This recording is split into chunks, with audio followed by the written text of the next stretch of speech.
As we are about to go into the stages of this hostage deal, I have a very strong feeling that many will be speaking about it. I don't want to focus on the halachic aspect, but I do want to mention one prat and then speak about a couple feelings about what's about to happen. And that is, there's two ideas halachically that are discussed. First of all, we know that there's a Mishnah, a famous Mishnah in Gittin that says when you do Pidyon Shvuyin, when you go ahead and you release hostages, so you're supposed to do it, and even at a hefty price, but you're not supposed to overdo it. And the reason why, that's given two reasons, but the main reason that's given is because it will lead to other captures. As we're very familiar, I don't have to discuss, I think we spoke about this in the past, about 15 years ago, that Mishnah came to life. We've seen that because of the Gilad Shalit transaction, that everything that occurred the past year and a half, unfortunately, has taken place, because we decided to spend a very heavy price for something that we probably should not have done. Al Kopanim, that is something that is written in the Gemara there, and we experience this in real life because the Marami Rutenberg, also the famous Rebbe of the Rosh, had such an experience when he was in jail, and he refused to let people spend money and they already collected all the money. The huge ransom that they wanted, he said, I refuse to let you do it because they're going to go ahead and grab more rabbis in order to do this again. So that clearly is something that would be a problem to do, this whole ransoming and this whole type of deal that is standing in front of us. There is a Tosfot that does speak out, that we do find sometimes for Pikuach Nefesh it's permitted. He spoke about a certain case over there with Rabbi Shmuel ben Elisha that was in jail and he was ransomed for a very large price, and it was done, and one of the reasons he says there's is because there's a big Talmid Chacham, which seems to be the main answer of Tosfot, because there's a proper Talmid Chacham, but he also brings for what we call Pikuach Nefesh, for the sake of avoiding that someone should Chas v'Shalom die in a very gruesome way, especially the situation which is incredibly painstaking right now, what we're experiencing, that people should go through a year and a half in a dungeon, in what if I could use the word hell, to be surrounded by such a horrific place, not knowing when you're going to get out. Then we all understand that that's called Pikuach Nefesh at its best, and therefore there's a lot of reason to say that it should be permitted even to spend a higher ransom, and based on that, there are many Rabbanim who went ahead and they felt that it was permitted to go ahead and allow such a thing to happen. There are many tshuvot that happened in the time of Entebbe, by the Entebbe crisis, before they actually did the blitz to go ahead and remove everybody, and they did the incredible, miraculous feat of being able to rescue all the hostages. They were on the verge of doing some type of deal, and they sent a letter to the Rabbanim in order to ask if it was permitted. Amongst them was Rav Abba Shaul, Rav Shmuel Yisraeli, Rav Goldschmidt, Rav Shlomo Zalman Auerbach, Rav Elyashiv, Rav Jolti, the Stipler, and Rav Avad Yosef were all asked this question. It's all printed in a tshuva of Rav Avad Yosef in the end of Chelek Yud. And basically, over there, the direction was to be lenient, because they said for this reason that we mentioned over here, Pikuach Nefesh, they mentioned the idea of Ein Sofek Motzi V'dei Vadai, that we're a Sofek what's going to be in the future, this is a Vadai, and they allowed. It didn't end up becoming relevant, Baruch Hashem, because they were able to get the hostages out without that.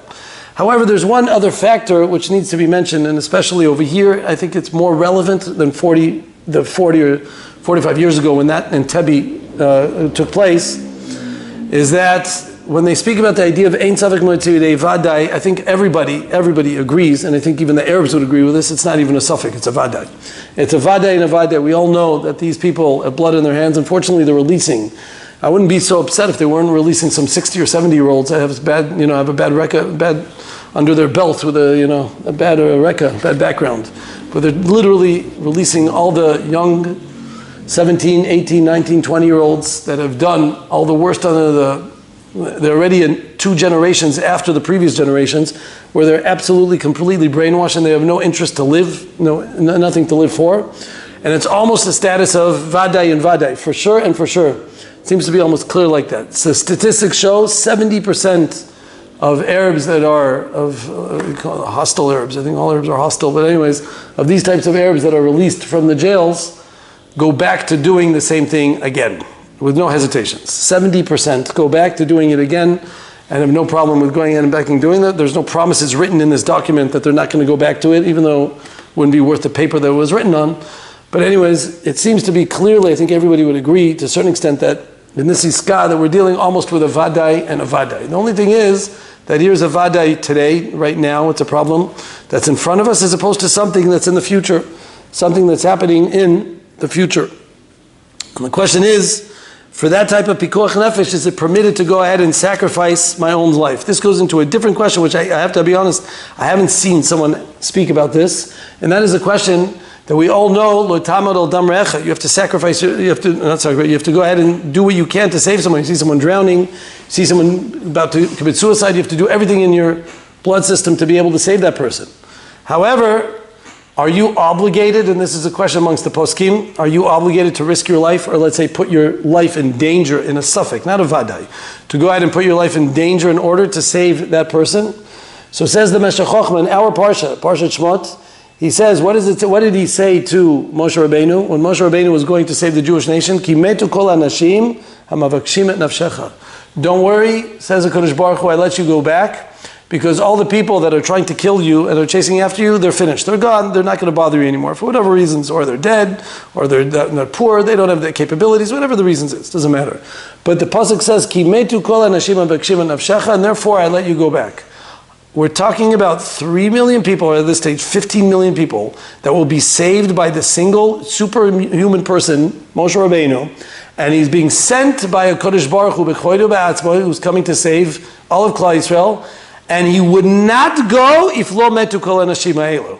If all these people that are coming to get you, if you would be in danger to go there, I wouldn't tell you to go. Kodesh Baruch Hu says, I wouldn't tell you to go. These are words of the Meshech Chochmah, Meir Simcha Midvinsk.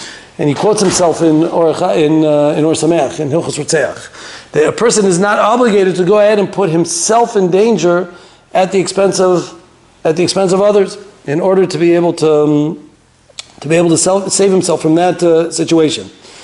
Now there are other rayot to the other direction by Binyamin, when they went ahead and Yehuda said, send Binyamin, because if not we're all going to die. It sounds like we're willing to put a suffix, because we're going to vaday die, we're willing to put Binyamin in the case of a suffix. We put Binyamin in the case of suffix pikuach nefesh for the sake of saving all of us. Who says you're allowed to do that? But the answer to that one is quite simple, because if they die, Binyamin dies also. Binyamin was also in the same basket. It wasn't like that was a suffix that was going to happen afterwards. And the truth is, like I said, the poskim all discuss this. Even the Mishabura in Shin Chav Tet, he discussed if you see a ship drowning in the ocean, is about to be sunk in the ocean, and you have the opportunity to go swim or to save it, or with your boat you're able to do that, but you're putting yourself in sakana, eina mechuyev, the chayecha kodmin. We have a klal chayecha kodmin, and therefore you're not obligated to go ahead and save it. Shin Chav Tet Yutet in the Mishabura. And the Aruch HaShulchan basically says, Yesh lishkol ha'inyan bepelis. It's a very difficult, not easy decision, and therefore, v'lo lishmor tatzmo yoter midai. You shouldn't be too, as we all know, people are much more machmir on themselves too much. If they take this heter, they'll take it to the extreme and say, oh, I could be it, maybe. And then he says, don't overdo it. Of course, if there is a far shot that something might happen to you, you should definitely go ahead and save your brethren.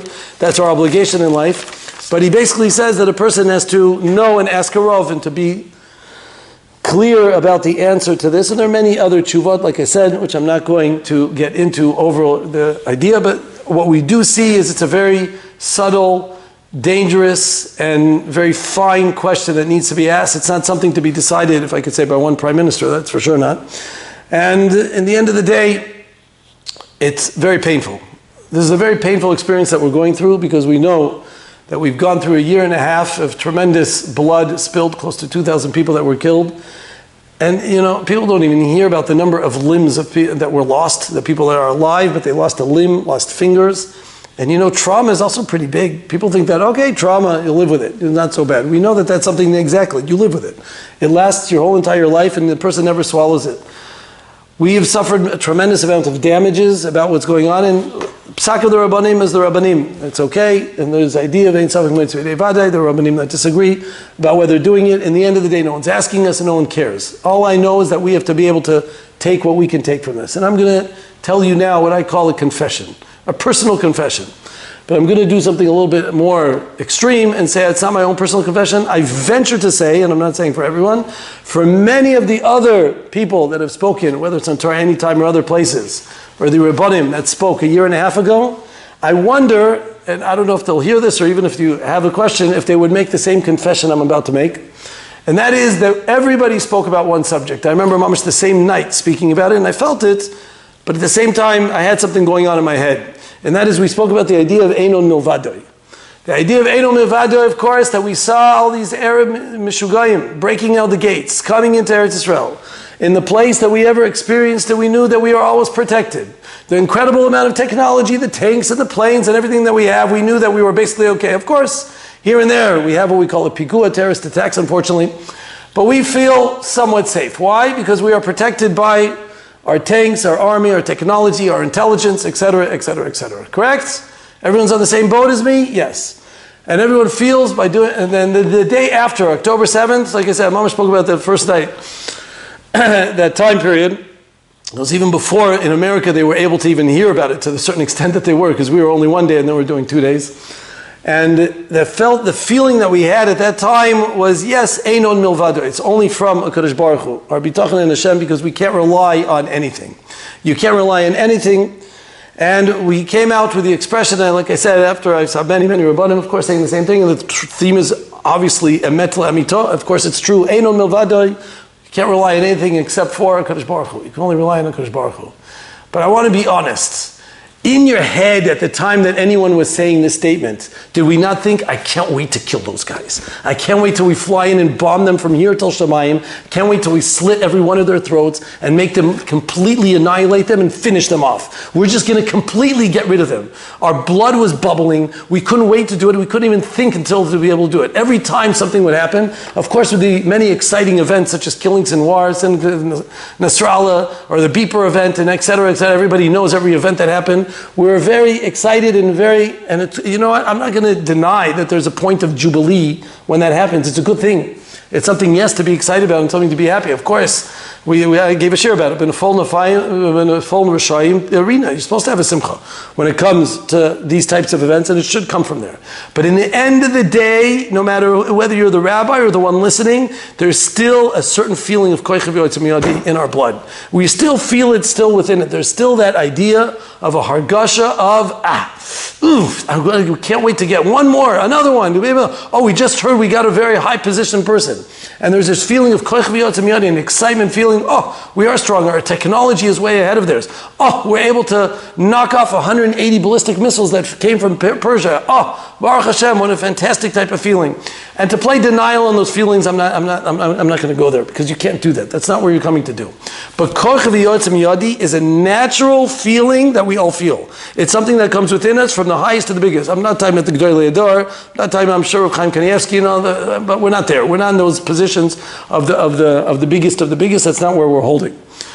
So when we're talking about this type of idea, it always mixed in. And you know what? I'm going to tell you, someone who ki'ilu, maybe, I don't know if the word is, I made a mistake in this. Chizkiyahu Melech was supposed to be Mashiach. HaKadosh Baruch Hu did for him Nisim and Niflot with Sancheriv. He knocked off an army of almost 100,000 people, of the strongest army of the known world at the time. He completely knocked off, and he wasn't Mashiach. You know why he didn't become Mashiach? Because he forgot to sing Shira. It doesn't mean that he forgot the words, doesn't mean that he left his iPhone at home and he didn't know the tune. The reason why he didn't sing Shira is because he had some type of feeling that it came from a koich v'yotzim yadi at the finest levels that we're speaking when we're dealing with the greats. But al kol panim, we see that it is something that goes in our fiber from wherever we are and wherever we are connected. No matter what happens, we don't always know. When we hear the words vayidom Aaron, that Aaron was quiet, and we say, what does it mean that he was quiet? We say he was quiet, he just accepted it. Aaron had a lot to say. When he needed to say was, but vayidom Aaron means a full quietness, a full stillkeit. Nothing. He was completely new. This is a gzera of Hashem, and I'm not even a quasi-titan, not even a little bit, because I'm so clear with my Einon Milvadoi. I'm so clear that this is a message from HaKadosh Baruch Hu. There's nothing else for me to do. That's fine. I'm totally in it. I was completely here. That was the gadlut of a Aaron HaKohen, to not mix in. In other words, we say Einon Milvado, but I'm not sure if the words are right. Einon Milvado means only Hashem. I think we have a little bit of what we call shituf. Shituf means, like a little bit of our own God and a little bit of Kadosh Baruch Hu. We put our Kadosh Baruch Hu, but we always have a little bit of our own personal, idols inside of our jackets. And we also kind of like to subserve to, that it's also our strength, our intelligence, our technology, our fantastic capabilities, how good we are, and it's all coming from us, and that's the reason why we're saved. And that's our situation, that sometimes we have to go ahead and understand otherwise. And I have to say, today, I think that's why I'm able to come to this confession. Because today I finally realized when they're coming to make a deal, Sunday, that they're going to make a deal where everything they've done in the past year and a half is almost going to be gone to the good riddance, completely gone to smithereens. Because, and these hostages are so important, like we said, no one can describe a mother's tears about a hostage compared to even a lo aleinu, a child that was killed. But a person who's in hostage, you don't know when, where, what's going on with that person. There's no type of understanding of the anguish or pain that chas v'shalom lo aleinu, anyone should ever have such a thing. But when we're about to give all that up, and everything, all the 2,000 casualties that we suffered in the past year and a half, I finally come to a conclusion, Einon milvado, and now I can say it. I really think I can say it. Because you can't go ahead and be somech on anybody, no matter how hard they are, until Mashiach comes. Until Mashiach comes and he goes ahead and claims the fate until 100%. Ben Ish Chai says that when you're in a real status of problems, there's a mitzvah of tefillah, there's a mitzvah of tefillah. But the Ramban, of course, says that there's a mitzvah of tefillah. The Rambam holds there's a mitzvah of tefillah, they write all the time. The Ramban says that it's in an 8 tzara. You're supposed to go ahead and say some type of tefillah. You're supposed to say something, it's a mitzvah d'oraita to say it. And you know, when you hear this happening, you almost feel like there's a reason to give a certain type of tefillah. And the Ben Ish Chai says the best skula, he says it's skula, but it's really the best tefillah is to say Nishmat Kochai. Read the words of Nishmat Kochai. Eventually that all of us should go ahead and read Nishmat Kochai, to pay attention a little bit to the words that are said, because you're only speaking about the Gadlut of HaKadosh Baruch Hu. How we can't do anything without him. Nothing can last without him. We don't have a peh ledaber. Our lashonenu is beyond, our tongue, our ears, our eyes. When you really read the words, we read it once a week, but really read it and understand, it's bemet. I've come to the conclusion that it's like that. You're saying you come to the conclusion, what are you supposed to, you're a rabbi, you're giving drashot. What kind of ridiculous conclusion are you coming to? That it's only HaKadosh Baruch Hu? Enough talk, but that was the time to live it. When you're going ahead and you see what's happening in front of our eyes, that everything that we've gone to, we've actually come to the conclusion that there is everything is going to be retracted exactly. All the tunnels to be rebuilt. They're already back to the amount. They've already been midgayes. They already recruited the same amount of people that were killed off. All their leaders that have been completely wiped off the planet are now going to be, how hard is it to be? I will say this. I will say, when chas v'shalom, to make any type of comparison, but when a gadol dies, when one of our gdolim, Dolei Ador die, it is such a loss, because who can make a Rav Chaim Kanievsky? That is a lifetime event that is just not replaceable. Who can make a Rav Ovadia Yosef? It's just not happening anymore. We've lost them. It's over. I'm going back to Akiva Eiger. You go to that. These are edifices. These are things. These are monsters of people. But these idiots, these losers, these leaders, they're called leaders. All they do is teach them how to give over command. They have the less seichel they have, the more of a leader that they become. It's an unbelievable type of phenomenon, how easy it is to become one of these Hamas leaders, to be able to do. And here we are, we're Kebiyachol, I'm not going to say selling it short, because like I said, the hostages are very choshev, and that's all we really care about. But at least this should bring us to a sensation of when we talk, to listen, to have a relationship with the Kadosh Baruch Hu, to realize in our daily davening. I have to say, sometimes in my Shmona Esrei, I speak about certain areas in Shema Koleinu, and I ask about things that I need. But how often when they are talking about Tekabeh Shofar Gadol Lecharteinu, or at Tzemach David, or Yerushalayim Yerucha, how much do you ask during that time period? What do you add in at that time? Or how much do you pay attention? Or how quick do you go? I think for a day, we should just focus on those brachas. Forget about your own interests. Forget about your problems with the money. Forget about the shalom bayis of the kids, or the issues you have with their neighbors. For one day, I think we should have in mind that it's Tzemach David. I don't know. We have one day we can really realize this is it, chevra. There is no one else to rely on. There is no one else. You can't get better than what they've been doing the past year and a half and knocking off these enemies, and they're all back. They're just reinstating themselves. They're just coming back again. The most foolish line, which I know I've said it before, but when they said these words, never again, I feel like that was the biggest kitrug we've ever had against us. We've never had something more negative than the words that they said, never again. It's a chutzpahdik statement that HaKadosh Baruch Hu makes on October 7th, only because you go ahead and you say it's never going to happen again. Hashem says, I'm in charge, buddy. Don't tell me what to do. I know when and where it's going to do it. Instead, we should just open our mouths in tefillah. We should make that connection, that relationship with Hashem that we're also missing. And we're in a painful scenario, but it's a gzeira from HaKadosh Baruch Hu, and there's nowhere to run, nowhere to hide. We could be bitter, we could be upset, but it's a mitzvah that Hashem put in the world, and He put it here for a reason. If you look in Shoftim in the end of Perek Bet, it says over here, Yeshua died, and it says that I'm leaving in here the Plishtim. I'm doing it to test you. And I'm doing it to test you. Are you going to go in the ways of Hashem or not? I'm leaving the Plishtim here. Hashem says, Yeshua wiped out Eretz Yisrael, but I'm still leaving you a little kanech. I'm not getting rid of Gaza. I'm leaving them in there. You think you're going to be able to take care of it? No. Yisrael, Hashomrim et Haderech, Vayinach Hashem et Hagoyim ha'ela levilti orisha maher. Hashem says, I'm not going to let you get rid of them. They're going to go and they're going to be around. And the Midrash here says, maher means lat, slowly but surely. You'll see, you can try to get them. V'lo netanam biyad Yoshua. Even the greatest of leaders, Yeshua, the Talmud of Moshe Rabbeinu, was not able to get rid of them. Why? Not because of the schuyot at that time. There were big tzaddikim at this time. I mean, the beginning of Shoftim, there were still tzaddikim. That wasn't the problem. It was because of now. Are we deserving of being able to get rid of them? Are we going to be able to go ahead and get rid of them? And it's only with our tremendous amount of schuyot. That klala has to be gotten rid of, and it only comes by the fact that we are begging for Mashiach. We're begging for Yad Hashem to be released. Kodesh Baruch Hu should show all His glory. And that is only going to come, as Rav Yaakov Kamenetsky pointed out, the Gemara in Sanhedrin, listen, I'm going to finish basically, but he pointed out that the Gemara says that Ein Ben David ba achi yashu mina geula. Ben David will not come until they give up from the geula. And Rav Yaakov asks an obvious question in Hazinu. He says, what? I don't get it. One of the 13 principles of faith is you always have to wait for Mashiach. So what does it mean in the Gemara when it says Ben David comes, Mashiach comes when you give up? What do you mean you give up?